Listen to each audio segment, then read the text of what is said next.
They open up with Tony Schiavone in the ring. And of course, he pulled the costume deal with Paige and Samoa Joe last week. And we said, well, Joe ought to be mad at Tony.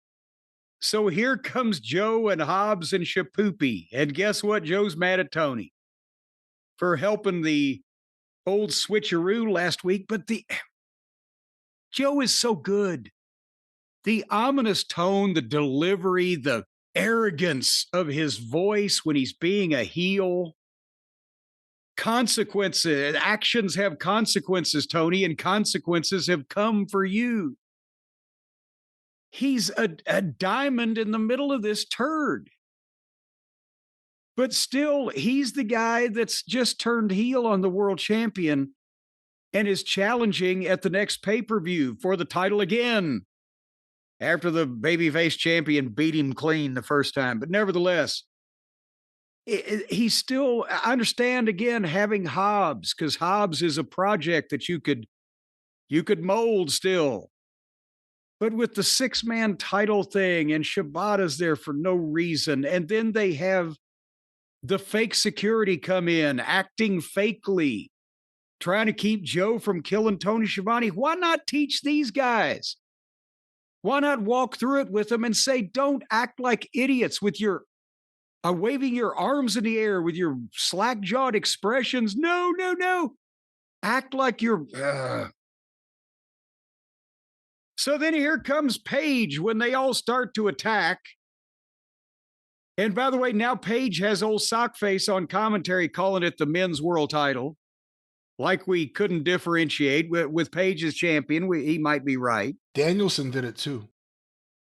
Well, of course, because they're Paige's buddies, and this is a thing that Paige is doing, I guess, to reinforce that he is indeed male. At some point, they're going to start calling it a human world title. So Paige comes out there, but the heels are still ready to attack. But here comes Eddie Kingston and Hook. This is the world title program. What I said about Shibata goes double for Hook and Kingston. And then the heels bailed out for mid-carders coming to back Paige up.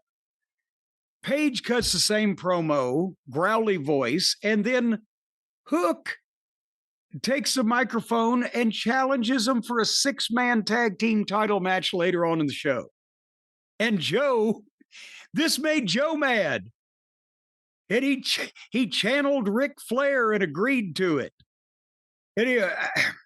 And Tony Khan made it official in 5 seconds. So this is the way they're building the world title match. And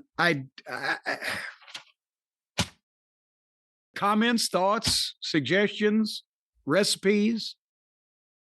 Yeah, I mean, again, the commentators were dancing around what was clearly Adam Page working with Tony Schiavone, collusion, to trick Samoa Joe last week. Because how would they have Tony Schiavone's voice? Yeah. Ready to go? Beyond that small little fact. Yeah, I mean, it was all right, I guess. I'm sick of Adam Page. I know I may be amongst AEW washers. Amongst AEW viewers, I'll say not like many that. of those AEW folks are washers. I swear to God, every week now someone sends some photo of like, here's some AEW fan busted for some nefarious thing, and you always know it's an AEW fan because they're wearing the AEW jacket or something.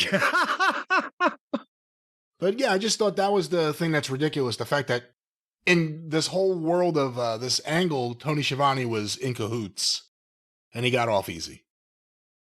Well, we all like to get off easy.